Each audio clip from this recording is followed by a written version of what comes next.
Hey everyone, in this video, I'll quickly show you how to unlock or unfreeze your Experian credit file. If you've placed a security freeze on your Experian credit report to protect against identity theft, you can easily lift it anytime you need to apply for credit, loans, or other services that require a credit check. Here's how to do it.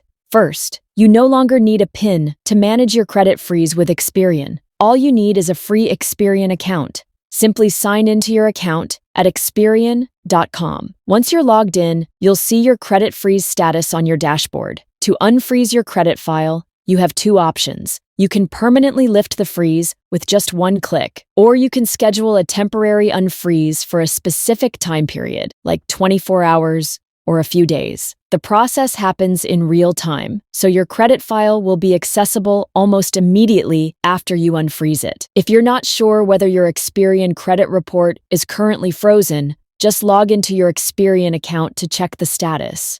Quick note, if you need to freeze or unfreeze a credit file for a minor under 16, that process has to be done by mail. And that's it. That's how simple it is to unlock your Experian credit freeze. Thanks for watching, and I'll see you in the next video.